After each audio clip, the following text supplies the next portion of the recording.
gëstu parce que bërki démb maa ngi ci dem ba def ci benn recherche ci garab bi ngeen di tudde xottu butéel. xottu butéel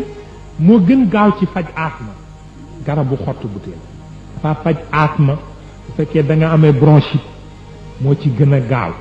mais gis nga tige bii téye xob bi poison la moo tax soo ko bëggee utiliser la téye xob wa da ngay xar xob wi ñaari boor côté bi fexeel ba tige bi bu mu ci ànd nga jël ko nag nga baxal ko boo koy xooj di dee da nga koy baxal ba mu ñor nga def ko dute di ko naan nga xool kéemtaanu yàlla benn garab bi am ci loo xam ni boo ko naanee léegi mu faj la waaye li ci def boo koy laal di wujji sa borom yooyu yëpp ngeen am ci yitte. Maktoum Prose. xoolal Garga Mbossé c'est tellement toxique feuille bi dég bi rek bu la jamee mara détail mais meññant bi buy ñor nga lekk ko mu saf suukar te nag wéradi gi ngeen boole ceeg di fajoo yi ñu yàlla digal mu ngi fi. Maktoum Prose. fan yi dama dem sama néeg ba ku fa dugg doo am foo toog ndax lay duur maa ngay wut lu lay duur tabarkalla maa ngay wut mbër boof waaw maa ngay wut laneen caxat waaw. Maktoum Prose. amul benn fatigue buy nekk ci nit te du ñaar mën na koo dindi laalu guy wala mbuumum caxat noo koy dosé wante nun nag léegi fajootunu parce que boo dee togg mbuumum caxatit topp ngeen publicité ak télévision ba bu teyee ñu ne la cube jumbo ëllëg ñu ne la cube bu Maggi nga dem fab produit chimique yooyu def ba boo koy lekk léegi yow lu neex sa gémmiñ ngay am mais dootoo am garab. Maktoum Prose. doomu senjeñ waxuma reen bi doom bi intoxication bu mu mënul faj amul. doomu senjeñ boo ko tojee day xaw a yor forme café nga saaf ko boo ko saafee ba mu boo koy saaf nag ni ngay saafee café nga koy saafee nga doo ko saaf ci suuf ci weñ rek nga koy saaf boo ko saafee ba mu ñor nga dëbb ko ba mu mokk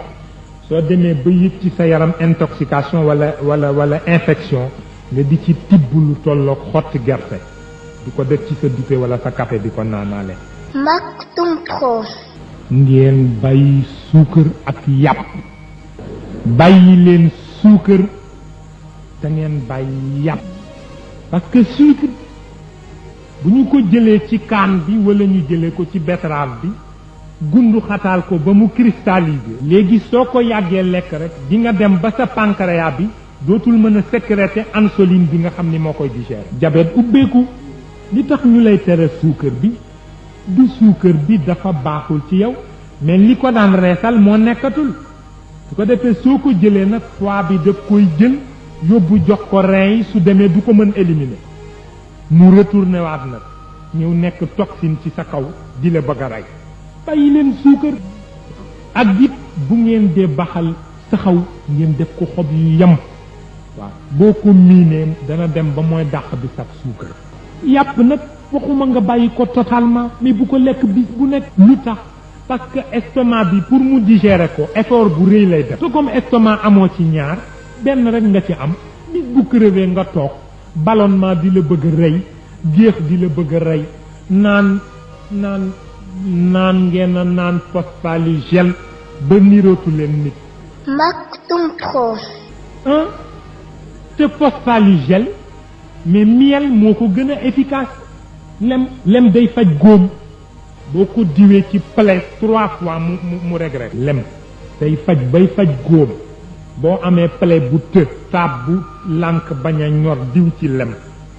ñetti fan mu dem ulcère boo ko amee def kiiru lem pendant 1 mois dootoo ko yëg ni yàlla moo ko wax wa awxa rabbuka ila nahli wa awxa rabbuka ila nahli an ittaxidi min aljibali buyutan wa min alshajari wa mimma yaarishun summa kuli min kulli samarat fasluki subula rabbiki dulalan yaxruju min butuniha sharabun muxtalifun alwanuhu fihi shifaun linnas wa rahma. fa tabaraka allahu ma sha allah. mbokk yi bàyyi xel seen label Maktoum Pro